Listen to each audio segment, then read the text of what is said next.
Hi, I'm Richard Buskin, author and co-host of one of those other podcasts, and you're listening to the Fab Four Free-for-All.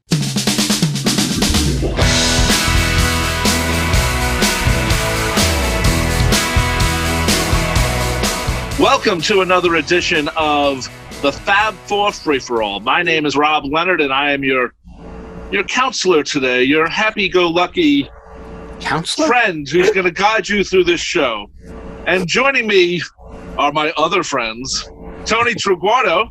Hello, folks. And Mitch Axelrod. Hello, everybody. Anyway, our topic today is songs where a Beatle or Beatles guested on. Now, when we talk about this, the criteria is that it's not just, here's a song I wrote for you and recorded. A Beatle must be on it to play or produce or whatever. Do we know that my grammar police just had an aneurysm with the way Rob just went? Yes. Sorry. Okay, though. I'm creating new uses of the English language. We all know what you meant, but it was just very like... You speak good. Which is really surprising because Rob's usually the last one of us that does that. So anyway, go ahead. And my father was an English teacher, and my mom is a teacher. But that's a whole other... And now, right now, all this going, oh, come on. Dad's trying to get back. What the hell's he doing? Right, he's trying to reanimate himself just to slap you. Oh, man. Anyway, so we're going to pick about 5 songs each, because there's a lot to pick from. And this will be part one of many parts. It's like when we did, what show did we do? Favorite cover songs. If you remember, we did that a while ago. This is a variation of it, except the fact that a Beatle is actually on the track. So, anyway, we're going to start off with Mitchell. Mitchell, we'll start. Are we going to do one each? Or are we going to do 5? No. We'll go around one each. Oh, round table. Okay, good. Okay, great. Rob, since you're the counselor. Consigliere. Yeah, exactly. That's different. Yeah, that's definitely different. What Beatle would you like to focus on first? I didn't think of that. Let's start off with Paul. Paul? Yes. Okay. I'm not sure why he's Paul. It's for both of you, but let's start off with Paul. I just got boost, so let's start with Mr. McCartney. Paul.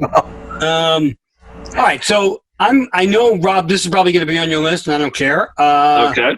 Because you played it this morning, and it's On the Wings of a Nightingale. Ooh, okay. As you know, he wrote it for the Everly Brothers, 1983. Because it was his partial payback for his years of loving. Just gonna say for them making his career. Yeah, pretty much. Right. But it's a great song. I love the demo actually that he does. Right. But he does play guitar on it, so it does count. I forgot that. He plays the strumming guitar on it. It's a fantastic song. I think it would have been amazing for Paul if he did it on his own. But the Everlys had a hit with it, so. It did, but not as big as it should have been. No, but it definitely charted. It did, but the problem was that the country people didn't know what to do. There was too poppy, and the pop people were like, well, who are the Everly Brothers? So right. And at that point, they were doing all country. Yeah. They were about to do all country. But it was on the album. What a great record. And it's an amazing record. So that's my number one for Paul. I'm sorry I stepped on you, Mitch, because I just tell people the name of the album again, because I think I said something. Oh, it's EB84. Yeah. Yep. Great. What a great album, by the way.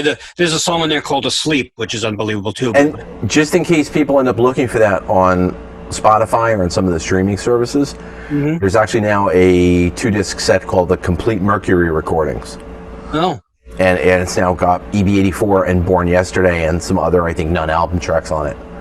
But yeah, which was a good period for them too when they came back. Oh, it was so good. Their version of "Why Worry" by Dire Straits. I was just going to say that. Oh my God, is that beautiful? That may be the best song they did out of those 2 albums. Love as I like On the Wings of a Nightingale. And I love Abandoned Love, the Dylan song that George also covered that still remains unreleased. Right. Yeah, right. It was good. So, all right, who's next, Tony? Tony? We're at Macca, huh? Macca. Mecca like a ha. Mecca like a ha. I've got 6, but You're doing one right now. All right. This is the obvious one for me because anybody that watches or listens to the show, we can say watches now, knows how much I love the McGear album. And of all the tracks on the McGear record, there are a couple that are my favorites. One of them, there's now a super extended version on the deluxe edition of McGear, but Leave It has always just been one of my favorite, the two brothers, and Linda and Denny, but it's just one of my favorites. So from the McGear album, my selection would be Leave It for selection number 1. And that's a very strong record. It's a Lost Wings album, if you want to think of it that way. Totally.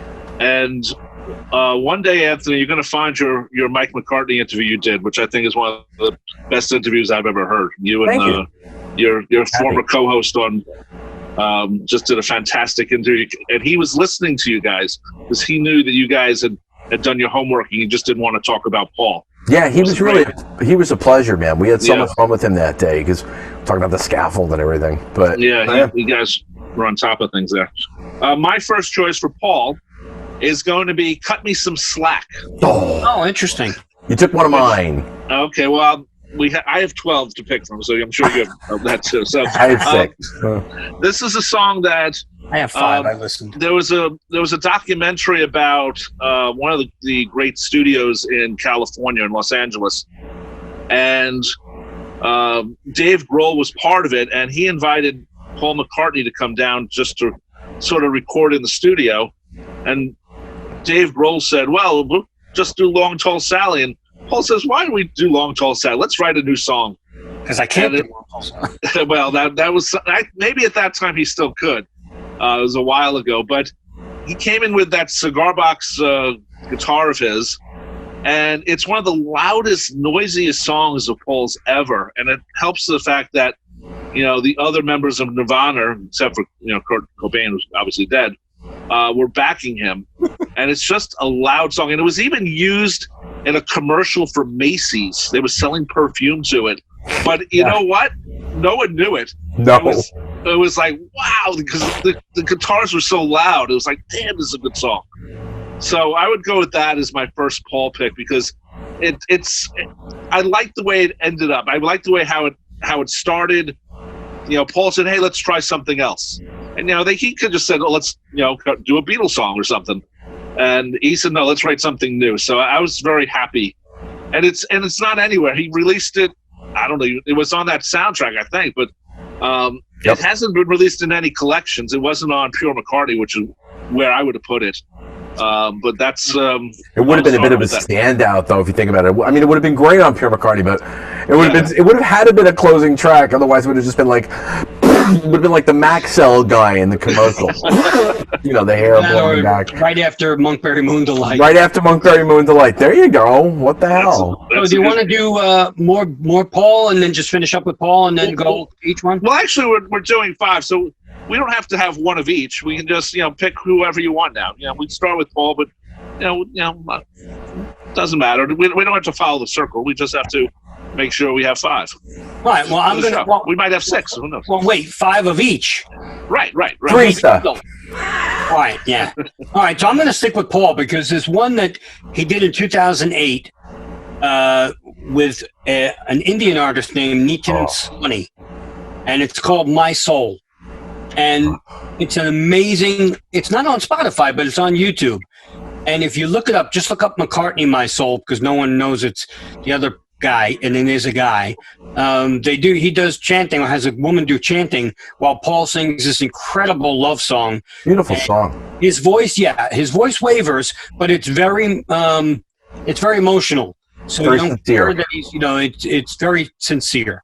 so you don't really care that his voice is wavering as a ballad. It's really well done, and it's really a beautiful song. At the end, he does a typical McCartney where they do a fast bit after this slow ballad. So that would be my second McCartney. It's just amazing. It's My Soul by Nitin, Nitin, if you're looking it up, Sawney, Sawhney. It's worth listening to. It's really beautiful. I have to take that out. I have to say I've never heard that song. Oh man, beautiful. I tried to pick selections that maybe people haven't heard. It's funny. I was going to pick that one, but I knew that was going to be one of your picks because I knew you really love that track. It might be one of yours too, Tom. Yeah. So no, in kind of like a between all of that, I said there's one Macca song in recent years. There's actually, and I had only found this recently, but there's two versions of. On the most recent Fireman album, there was a song called Nothing Too Much, Just Out of Sight. Right. And then Paul guests with the vocal from that song on a track by the Bloody Beetroots. And Paul's in the video, which is kind of cool. Paul's this kind of ghostly image of looking at him through the video and doing the vocals from the same lyrics, only this version's called Out of Sight, and it's really a fascinating piece of music. It's not something that I normally gravitate to, but for whatever reason I've just loved the last Fireman record. I really did. I genuinely loved it. If it had not been Paul, I still would have loved it. And then hearing the Bloody Beetroots version of Out of Sight, it's got a really great guitar part. The guy who is the Bloody Beetroots is a guitar player, a multi-instrumentalist it seems, but it just has a great music track, and then Paul's vocal in there, kind of coming in and out at different points of the song. Really cool stuff. So was the vocal from the original track, or did he recut it? I think it's recut. Because okay. it's more subdued than nothing. Okay. Unless, could it have been a backing track or a backing vocal in the original? Absolutely. So in other words, did he necessarily completely re-record? I don't know, but it's not the same upfront track as in the Nothing Too Much on Electric just on a sidebar on the Fireman, the third one, the song "Sing the Changes." I remember when he did it live because it just came out. The place I was at City Fields, and the place didn't run out to do a bathroom break. No, that's such a catchy song. It's so catchy. Dance to Wahai is also a great song. Yeah, that was the other song. But Sing the Changes just prompted everybody to be doing this. It was just, as soon as he hit into that. You do that again. It's this. Which the people who are only listening are just going, what? Anyway. Tony's dancing like an idiot, but it's a happy dance. A happy dance. Yeah. All right, Rob, you did yours. No, I didn't. I'm last in the three here. Yeah, I know. I'm the moderator today. My first second choice is a song that George Harrison did with Carl Perkins. It's called Distance Makes No Difference with Love. It was part of an album called Go Cat Co., which came out in 1996. It might be one of the last things George Harrison recorded. We know that the last song he did most likely was Horse to the Water with Jules Holland, but this was done in 1996. George is all over the track. He does backing vocals, some great guitar playing. I believe he's playing the bass. George also, by the way, George did a couple of tracks on the Zoom album, I thought, with Jeff Lynne. Yes, he did. He's on that too. So when I first heard that song, I was so touched by it. I was like, wow. And Carl wrote it, and it's just such a beautiful love song. And I have a story about the album, and I just want to pass along because I've never really passed it. My friend Kenny Moore. No, not that. That's not like a stone or something. My friend, musician, his name is Kenny Moore, and he one day wrote Bob Johnston, the famous producer, and said, "Hey, I'd like you to produce me." because he was trying to be move up the scale, so to speak, in the music world. And so Bob invited him out, and when my friend Ken told me, I said, well, ask him about the Carl Perkins album. Tell him I loved it. It was one of the best things I heard in a long time. And Bob wrote back a note. He sent me a copy of the record. Thank you for understanding what this is all about. And it was signed by Bob Johnston.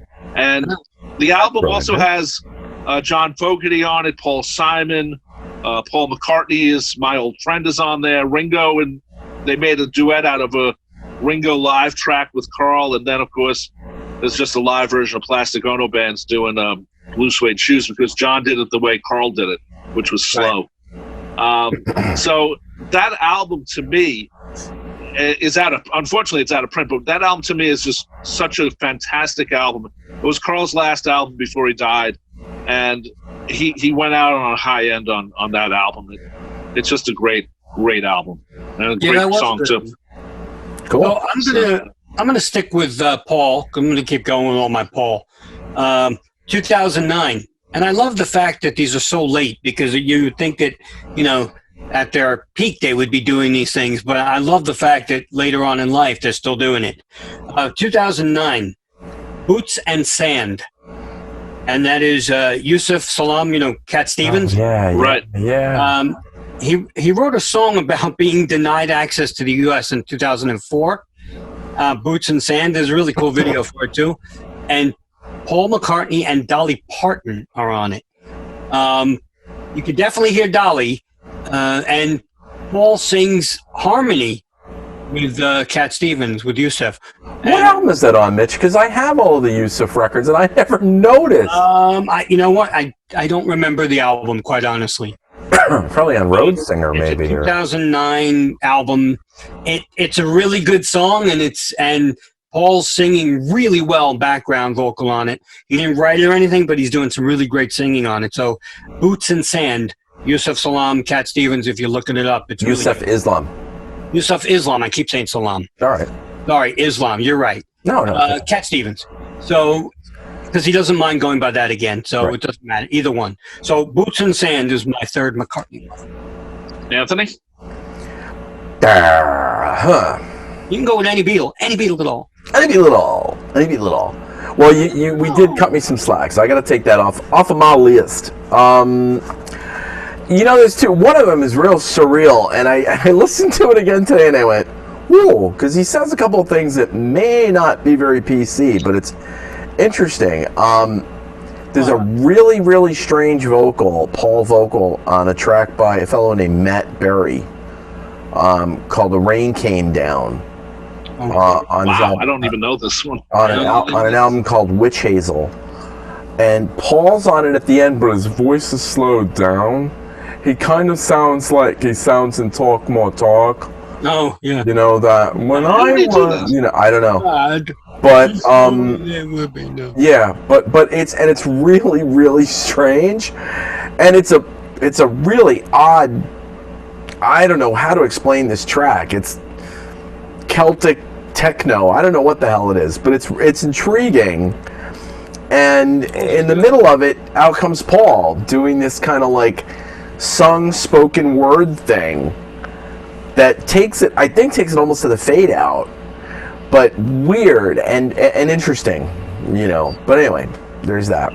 It's interesting so far. It's mostly Paul, because he didn't do a lot of guesting until really later on in his career, because of Wings or something, he didn't really appear as much as maybe like George.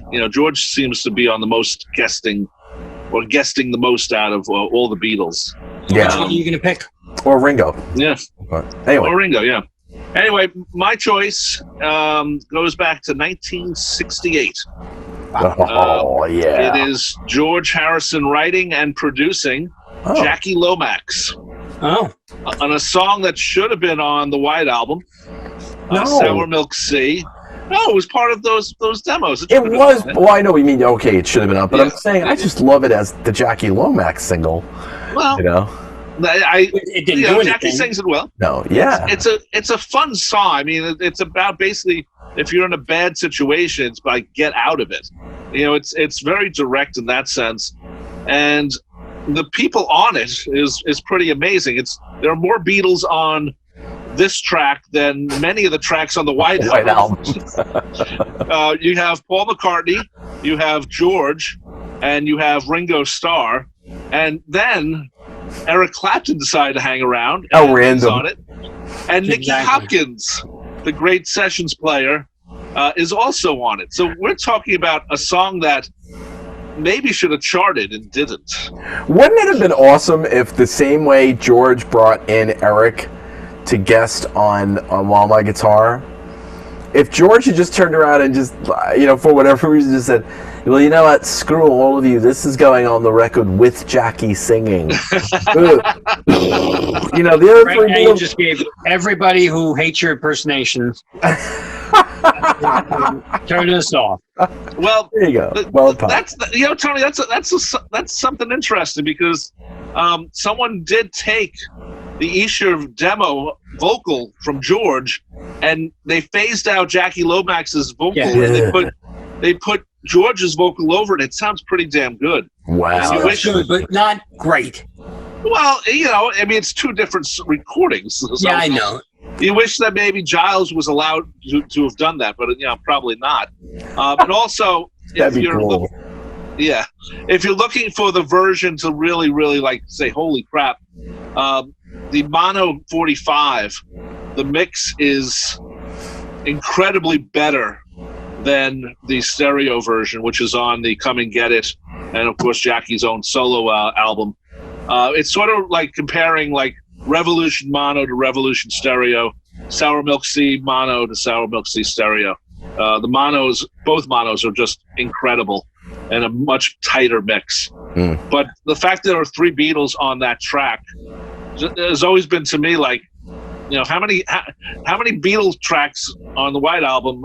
Let's say, okay, Paul's on how many that he's solo basically, and then John does Julia and Ringo does Good Night, and they brought in Clapton. And how many Beatles does it take to make it an official Beatles song? Evidently just one. Yeah, but that's a good point though. If it was a year later or 2 years later, those songs might be solo records. So, right. So that would be my third choice, Sour Milk Sea. I wish it had charted better, but it didn't. But it's still a fantastic song. Cool. All right, I'm going to stick with Paul. Like I said, I'm going to go through all five of my Paul ones.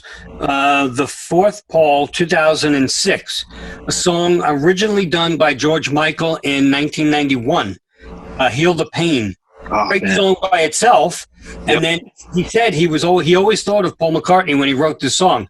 And 15 years later, he re-recorded it with Paul, and it's a really good song. Oh my God, it is. What is that on? Why am I? It's not. It's on George Michael 25, the album that came out, sort of like a greatest hits or a 25.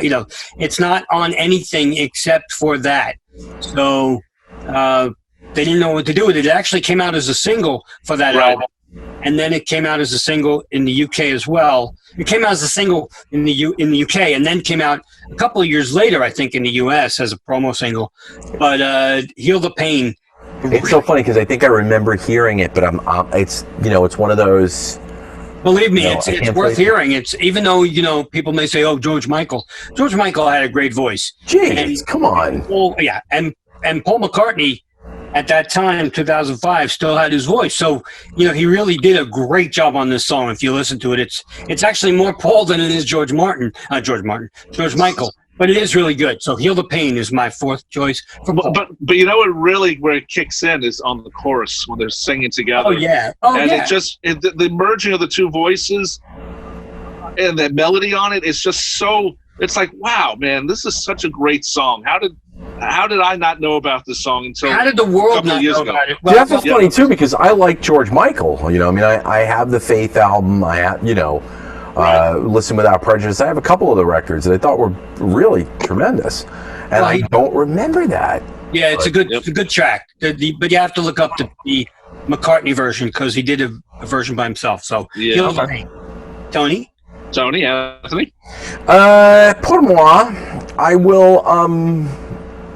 I'll stick with Paul too, even though it's going to mean we're going to be lumping stuff together, and Rob's going to be wonderfully drifting around, which is good. Thank you. And go with another one that's kind of obvious in a way, and we've talked about a lot on the show, but I just love Paul and Linda and 6 O'Clock. Yeah. Just, you go to the Ringo album, you go to 6 O'Clock, Paul wrote it, all those little cute synthesizer, burps and tweeps that are in there are great. And especially the extended version, you go to the ending, and you get, them just rocking it out. And I personally think it's a great song. I've always liked the song. I love it. It's just a brilliant track on that record, and it's Paul and Linda's contributions. Yeah, really good. Yeah, are just tremendous. I like the extended version a lot. Which is on Goodnight Vienna now.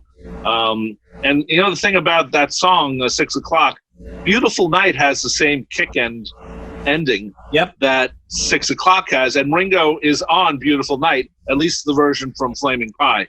Yeah. So it's kind of interesting that they both are connected, and they both have that type of ending where you just start dancing on both of them at that ending, because it's a great ending. Sometimes you don't know how to end songs, and Paul might be guilty of that on occasion. Tony, can you show them how you dance, Tony? What's that? Show them how you dance. Oh, no, but I say dance differently to every song. See, that's like... Well, Rob said it's something you could dance to, and you already did some dancing, so... Sorry. Anyway, no, that was a little Stevie Wonder there, but anyway, sorry. Mitch, you dance next. I promise. Okay, my next one, I'm going to go with someone that I was so shocked that George Harrison offered his guitar playing. Oh, you're going to steal one of mine. You're going to steal one of mine, too. Is Belinda Carlisle. Oh, I hate you.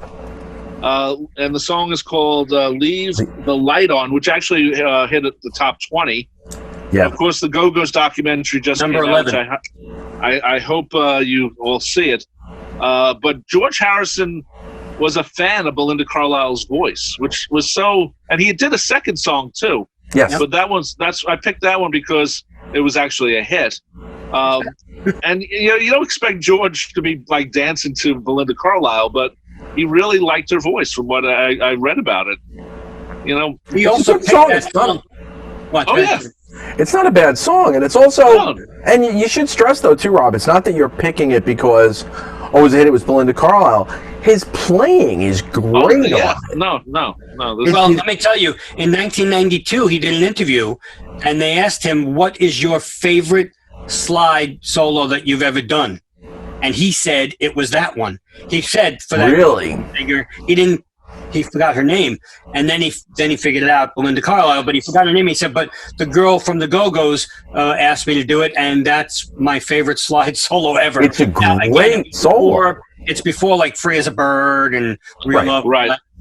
But still, I mean, he could have picked anything from his own solo career, from Living in a Material World, and he picked that. So, hey, that was going to be one of mine. So no big deal. Yeah.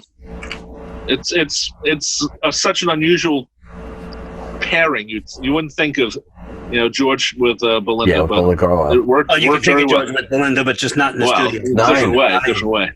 We're going to take a break right now, and we'll be back with more of our Beatle guesting on other people's records right after this. And dancing. Hey, everybody, it's Mitch from the Fab Four Free For All. How would you like to win a copy of the recently released Flaming Pie archive reissue? This is the 2 CD version, and it sounds great, and it can be yours courtesy of the good folks at Universal and the Fab Four Free For All. All you need to do is send an email with the subject line, I want pie, to fab4freeforall@aol.com. That's fab, the number 4, free, the number 4, all at aol.com. All entries must be submitted by September 4th at midnight, and we will be picking the winners September 5th. Please include your name and address in the body of the email. This way we can congratulate you, but we don't have to hunt you down a lot for your address. So we'll just send it right out and say, hey, you won.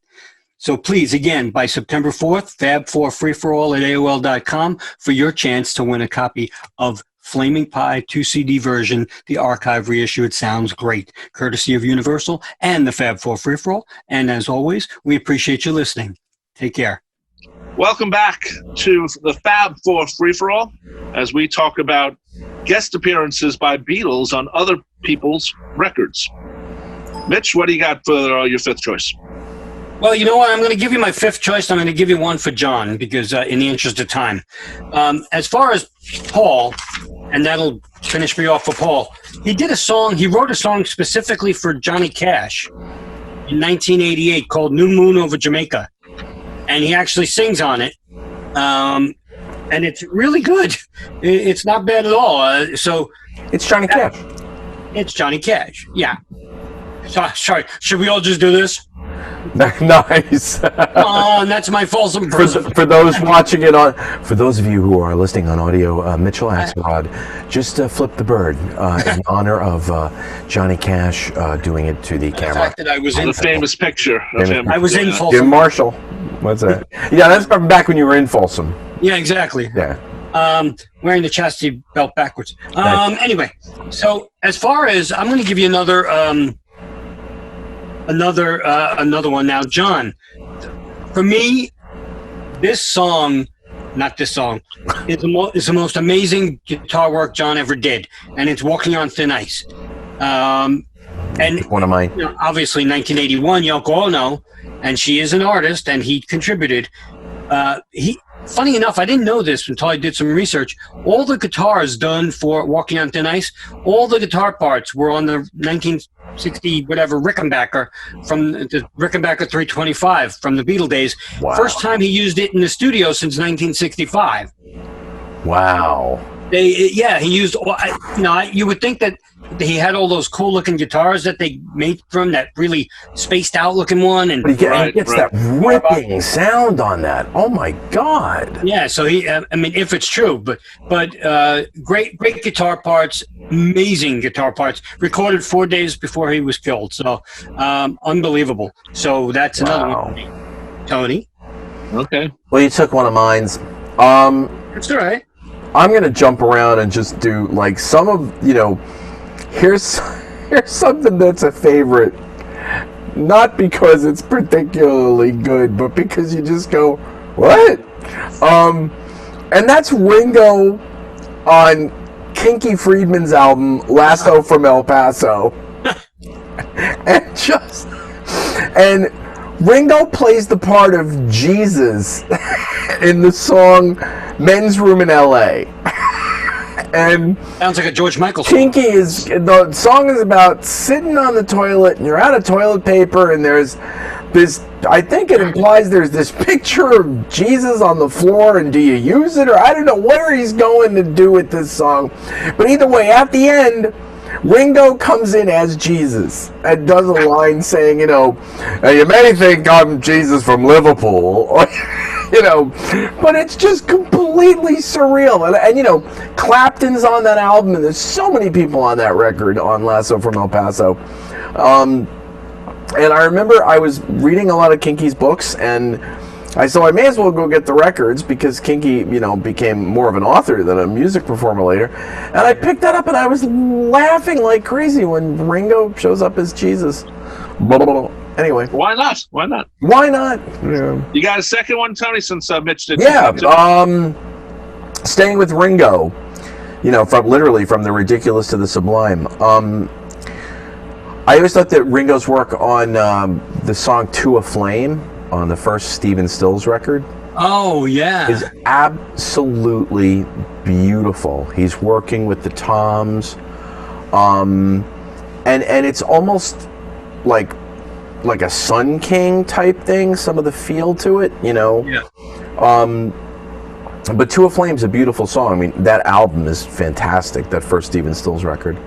Well, Stills then did for Ringo with You've Got a Nice Way. Yeah. Beautiful song, too. But this is earlier. This is going back, this is around 71, maybe 71. Yeah. But so To a Flame, that drum part is just very, it's not a full kit. It's Ringo playing, a mood. So.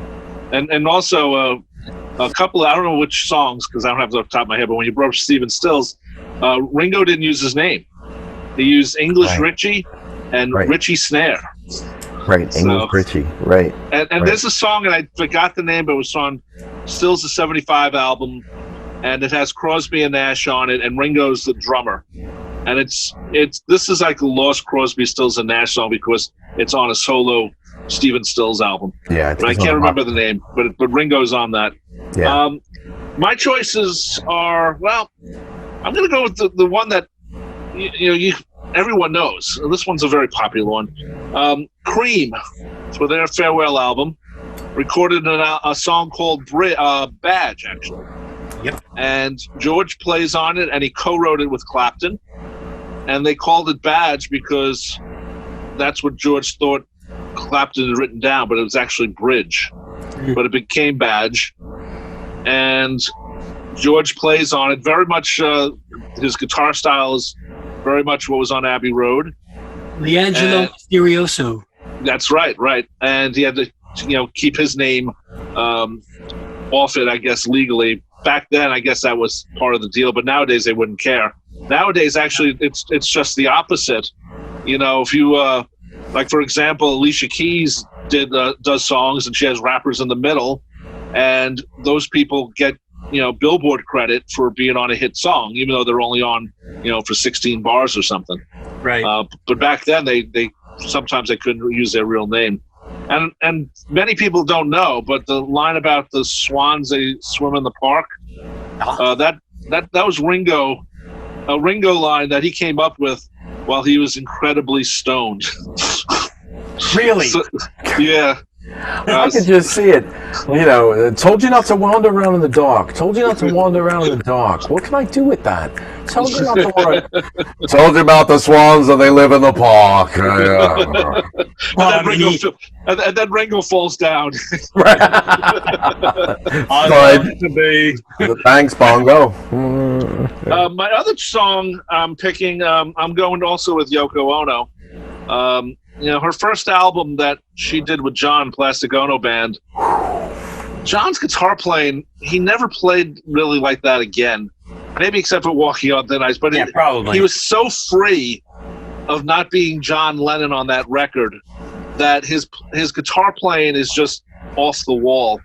And you couldn't see anyone else getting that guitar sound out of him except for the fact that he was playing with Yoko.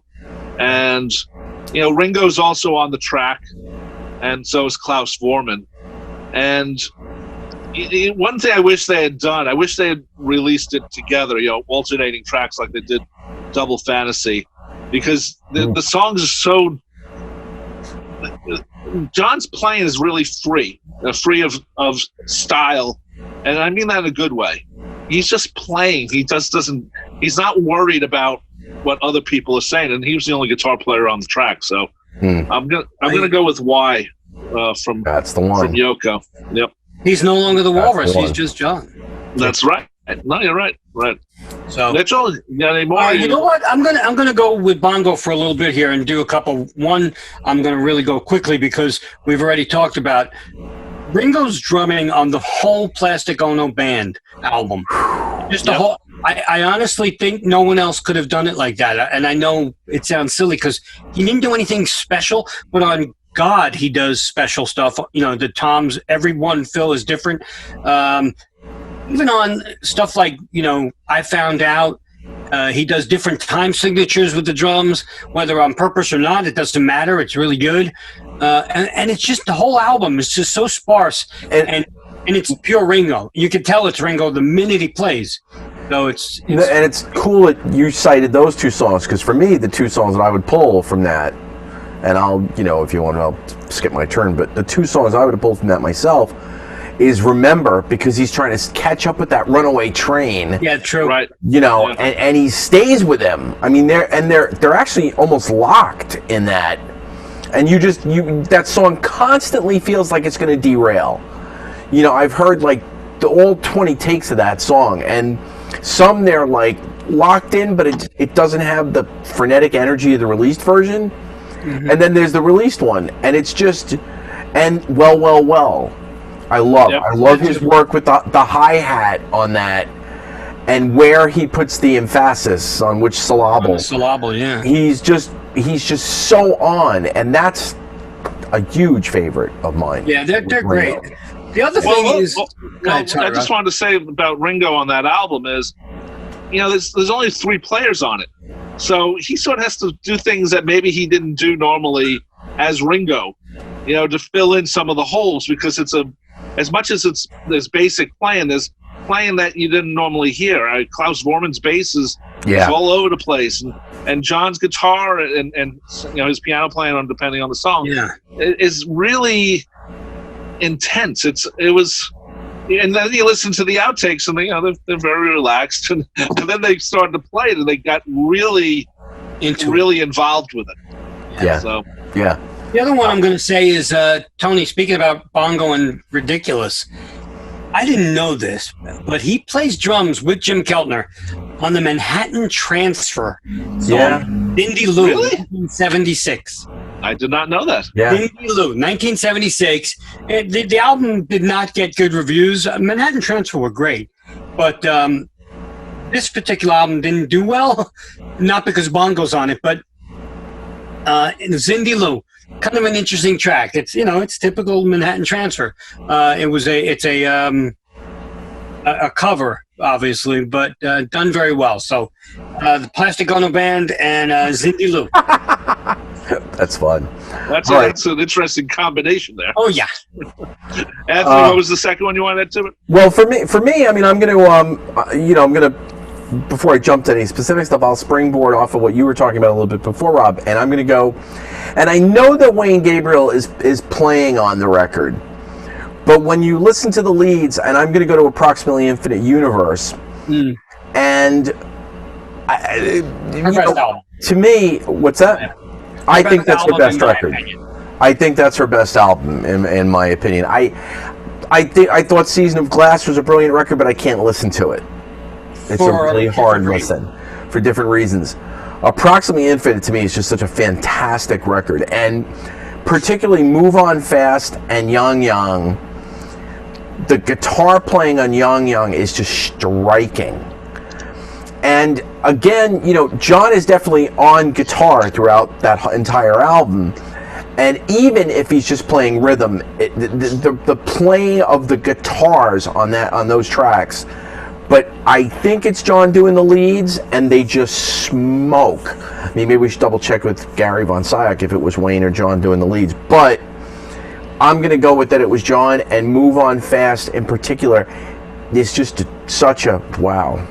Well, when we interviewed Gary, I remember you mentioned how much you loved Approximate Infinite Universe to him, and he seemed a little not shocked, but he was happy that you enjoyed it. I remember that. Yeah. When we interviewed. What a record! I'm going to go with a record that is by any other name a George Harrison record. In '74. He was trying to get his tour together. He was trying to get Dark Horse, the record, together. He was leaving Patty. And he was also producing and playing on every track of a band called Splinter. Oh, good album. And the song is called, if I say it right, Costafine Town. Bill Elliott and Bobby Purvis. George plays bass, harmonium, and percussion on it. And he also is vocals on so many of the tracks. This is like a lost George Harrison album. The way definitely. McGear is a lost Paul McCartney album, because they both played on everything. And also, this is the only Dark Horse release that was released on A&M Records before that lawsuit happened. And maybe that's why we haven't seen any of the Splinter albums re-released. Oh, maybe. But that is, to me, that album is so. It's such a great album to listen to. Splinter was one of those bands that they had all this help from George Harrison, and it didn't help them out, but they still made some really good music.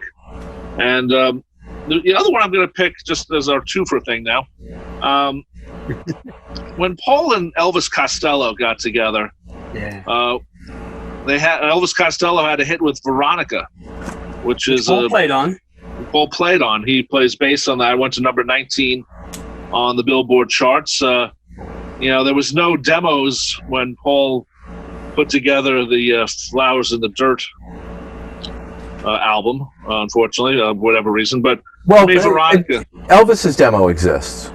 Oh, okay, but I guess Paul wasn't on the demo. No, and Elvis released it independently.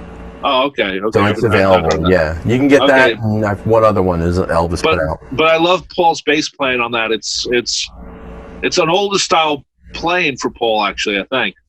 And I was very impressed with his bass playing on that, just because it was. If they had slowed that song down, I think it would have affected a lot of things about it. It's a very upbeat song about a very sad topic. Most of a lot of songs are. I mean, yeah. But you know what? It's funny because when it first came out, I didn't really listen to the lyrics. I just heard the poppiness of it, and I saw the video, and the video is actually kind of depressing. But when you hear it on the radio, you're like, oh, you're bopping. Wait, my turn. Yeah. Nice.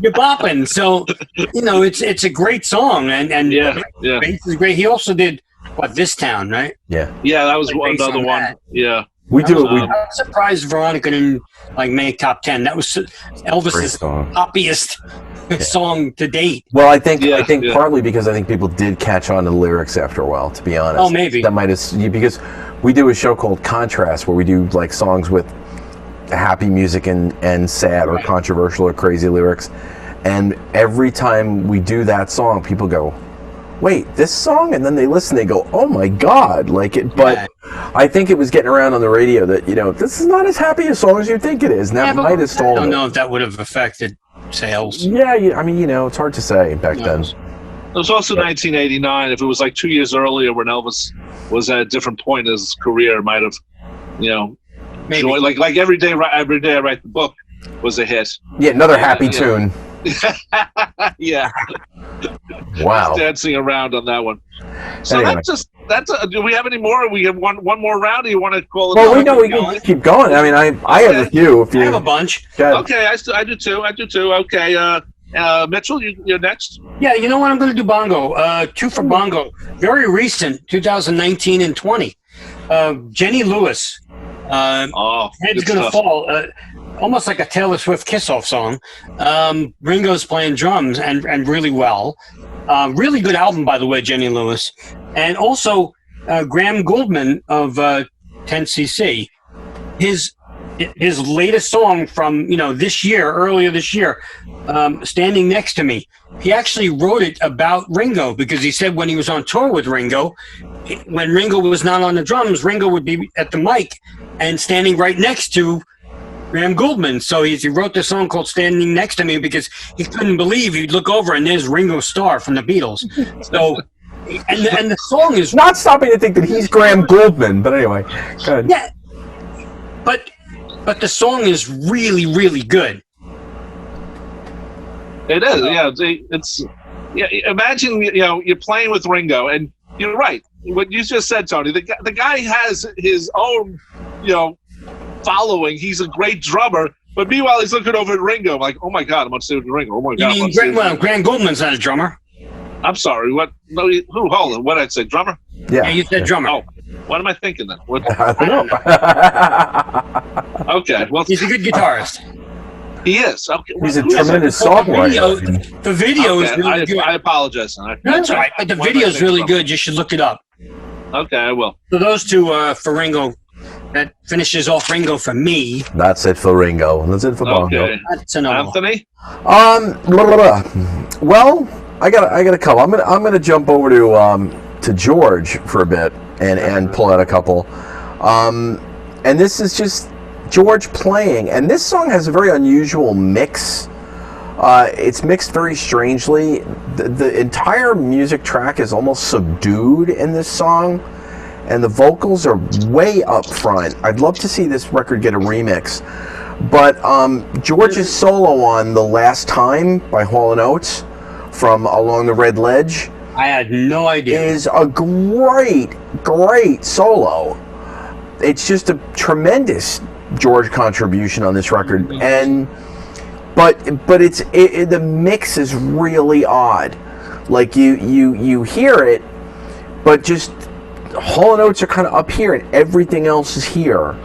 Makes for an interesting sonic effect, but it means you're burying like a really great Harrison piece.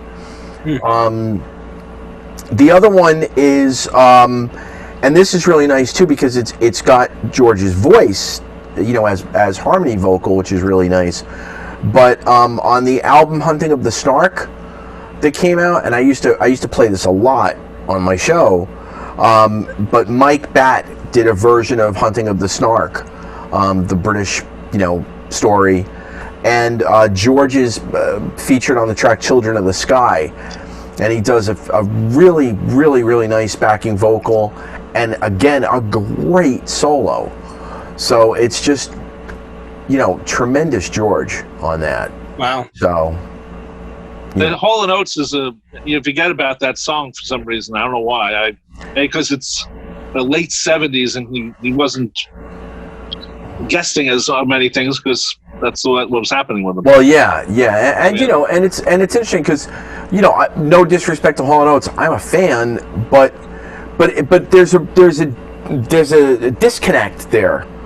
Yeah, a lot of the artists that you see George guesting on, even something like Mike Batt, British guy, the Belinda Carlisle's odd, that's really strange, and Hall & Oates are strange because they're just so disparate from the usual. It's not family. They're not part of the family. Also, you're not going to hear, George Harrison going around singing, "She's a man eater." Oh, here she comes. Oh my goodness. Although you want to know something? Oh no, that's Family Man. Never mind, bro. Yeah, that's a whole other song. I was on Mike Oldfield, but never mind. That's Family Man. Anyway, I'm going to go with a song by Jeff Lynne from Armchair Theater. George is on 4 of the tracks on that album. It's very much, I don't want to say continuation of the Wilburys, but if you combine that record with, Cloud 9 and Roy Orbison thing that they did, even though George is only on 1 track on that, but Petty is on there, and there's something to be said about September Song from Jeff Lynne from Armchair Theater. It's one of George's, he's always been good at covers. And September Song is a great cover, and his playing is really it just stands out tremendously on the some of the tracks he just sort of just was strumming, but on September Song he was really a good guitar solo in it. Well, Stormy Weather too. Yeah, Stormy Weather too. Yeah, great slide on that. Definitely. Yeah. We didn't really talk about John that much, but if you don't mind, we're not going to go around again, but maybe if we want to do one more. Fill in the rest of our, One more. Well, first of all, I want to say I'm cheating, but George's slide work on Real Love, even though it's Beatles, but it's sort of not Beatles, George's slide work throughout that is great. But anyway, for me, John, you always hear Nilsson and everything, but he produced Too Many Cooks for Mick Jagger. 1973, it didn't come out until 2007. Right. It's such a different song for Mick Jagger. He's not playing on it though, right? No, he John produced it though. Okay. But it's very dated production. It sounds like 1972 production. God, yeah. But it's a really different song for Mick. I mean, Mick singing it, you wouldn't even know it was Mick singing it because he's singing it in a different kind of voice, like a weird. Well, he's not trying to be a Rolling Stone, I guess. Right, maybe. Yeah, maybe he should be the Walrus. But that's kind of cool. And then, we left out Fame, which is an obvious one for David Bowie. But, I mean, what a great song. And it was co-written by John, and he sings on it. Yeah, Carlos Alomar, John, and Bowie. Yep. Bowie has said that the writing for John wasn't as in-depth as maybe other people might think about it, but the fact that John was there and he came up with that boom boom boom, that thing. Yeah. But also, if you look at Fame, who has an influence on that track is Yoko Ono with the vocals of Fame, that whole. I don't know about that. Interesting. That's very very much Yoko in my book. Whether that was John telling David Bowie to, hey, why don't you try that? I've never. Well, it's also messing with Varispeed too, though. Yeah, the Varispeed. Yeah. But yeah, I mean, are we? I got a couple more I could throw out there. Yeah, 2 more. Mitch, and I'll do 2. We'll call it. Do I have any more? I mean, yeah. I mean, I would say, George's contribution to it don't come easy. I know right now Ken's head is exploding, but George's contribution to Don't Come Easy. George really kick-started Ringo's solo career. Without that, I mean, Sentimental Journey was first, but it didn't do anything. And then here comes this song that was not on any LP, and it's all George, really, if you hear the demo. But with Ringo drumming. And, I mean, George is fantastic on it, and quite honestly, I don't know how far Ringo's career would have gone without this first song being such a big hit, in my opinion. And George could have easily just said, "Hey, he has credit on it." Ringo would have he could have done it himself. Well, there is that version that George does. But that was just more, I think, more of a guide vocal for. Yeah, but that's a pretty strong version. Not really. It's fun to hear. I think that would have done well if it came out. But that version, no. But he would have maybe tightened it up a little bit. Oh yeah. And what if he had the Hare Krishna part that got really lowered in the mix on Ringo's version? Because you can hear it with the headphones, but it's at, I think, the 1 minute 43 second point or something like that, where you hear what was on the George version, but then what was mixed down. So I just think his career may not have started. Who knows where he would have gone if he didn't have this big hit. Yeah, no, I agree. Anthony? Oh, man, I got a couple. I mean, I figure I'll just toss them all out there. John's piano playing on Goodnight Vienna always cracks me up. Yeah. He wrote the song, and it's the title track on the album. And John's, you can see that he's the guy that wrote the opening to Obla Di Obla Da. When you hear him ham-fistedly playing, I mean, it's not bad. It's not bad. It's wonderful. It's great. Right. And then going back to George again, George's slide work on "Give Me Some Truth" rips I would me say up. "How Do You Sleep," but the same thing. Yeah, "How Do You Sleep" is great, but "Give Me Some Truth" is just his solo on Billy Preston's "Wrote a Simple Song." I mean, a lot of his work on Billy stuff is just fantastic, but "Wrote a Simple Song" always stands out for me. And then Ringo again, going back to Ringo and 2 different things. I really love his work on "Don't Let Me Wait Too Long." He's changing up each time. When George sings, "I love you, don't let me wait too long," when he gets to "Don't Let Me Wait Too Long," he plays something different on that line. Then the next time when it repeats, he plays on that line. And for the next line, then the next line, he's playing something different at the top of the phrase, and not so. He's all over the place on that. And then I also love... intentional or not, I don't know. What's that? Whether intentional or not. Right, even if it's not. And then I love the Playing for Change video of Ringo with Robbie Robertson doing The Wait. Oh, The Wait. I just I love Ringo's playing on that, and it just opens with Ringo on the cell phone going, right. "All right, Robbie, so what key is this in?" Which is, ridiculously funny. And I also love the fact that Ringo is wearing a Rock Can Roll shirt, which is an organization started here on Long Island that helps to feed people, and that was really cool that he's wearing that in the video. But that's, again, it's Ringo. He's rock steady in that. Yep. And I think that was the way it was recorded. I mean, he was in one studio, and then everyone sort of joined in. We should say that Playing for Change came out only like a year and a half ago. Yes. And it was very quietly released. Robbie Robertson is the main other guy besides Ringo, but there's a lot of other artists on there wonderful who are newer, and maybe you don't know them, but their performances were great. My only qualm about that version is give Ringo one verse. He didn't get to sing it. He didn't get to sing it on the All-Star Tour. Levon Helms sang it, and then some other people joined him in there. He probably didn't want one. It was probably it could be. Play the drums. I'm going to play the drums. Now, I'm going to end it, but hold it. Now, who's the biggest Elton John fan of the three of us? Okay, it's not me. It's not Mitch. It is the guy with the mustache. Anthony, go visit the Port Washington Public Library website to see my Collector's Corner episode about collecting Elton John. Sorry, I got a plug in. Well, I can't believe you did not bring up Elton John with John Lennon, Dr. Winston O'Boogie, as he was credited, doing "Lucy in the Sky with Diamonds," which That's on my list.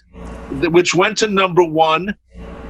It was released the week after or the week of when John appeared on stage at the Garden with Elton. John loved the version. He said that he loved the reggae version. John had a solo vocal in the middle. He plays rhythm guitars on it. And also, the thing I really like about the track is that Elton took a song and he added things that weren't there, but it all seems to naturally fit. Yes. And John loved it because who covers Lucy in the Sky with Diamonds? So that would be one of my choices. I can't believe you didn't pick that, Anthony. I'm waiting for you to say it. I have to be honest. First one. I have to be honest. It's I'm such a hardcore Elton collector. Part of it maybe just went over my head, but it's also it's I don't know. It just seems so. I don't know. Yeah, I know. I know what you're saying. No, but you know what I mean. It's a great track. I love it. It's I like John's I like John's little reggae thing in there, and I guess with that, but scratchy voice thing. Yeah, but I don't know. I always think of that as it's an Elton track. John shows up. It's kind of, but I never think of it as much of a real mesh as it really is. Actually, right. It's my own bad. So and Elton's actually covered a bunch of. He covered Imagine. He covered the flip side was one of the flip side was One Day at a Time. And then he also did a version of Give Peace a Chance. So he's done a lot of songs. It's great to hear Elton do This Is It. Sorry. No, it's not that One Day at a Time. One Day at a Time. That's what it sounded like. Tony's not. Well, Tony's actually dancing, and you missed it, Rob. Oh, darn it! I see enough of it. I don't need to see it anymore, do I? No, you told your sister the boogaloo. Well, we're. I have it on a loop. I'm going to make it a GIF, and nice. It's going to be a meme now. Yeah. One more track I'm going to pick goes back to the Go Cat Go album from Carl Perkins, a song that should have been on the Tug of War archive issue from Paul. It wasn't. My Old Friend, which was on Go Cat Go, and the background story for that is that Carl Perkins was so happy that Paul invited him down to Montserrat. He wrote a song, and one of the lines in the song was reportedly one of the last things John Lennon ever said to him. And when he played it for him, Paul went and cried. Wait. Your story doesn't add up. You said Carl Perkins wrote it. That's what you said. Carl Perkins wrote the song, but one of the lines in the song was allegedly one of the last things that John said to Paul. Right? Yeah, that's what I said. What I missed? No, it just came out. It came out a little weird. I'm sorry. Oh, okay. I apologize. So anyway, Linda said to Carl, because Carl says, "What's going on?" And why did I make Paul cry? Yeah, and she said that's the first time Paul has cried since John was murdered, and coming from Carl Perkins, who is major influence on the Beatles, was probably part of that too.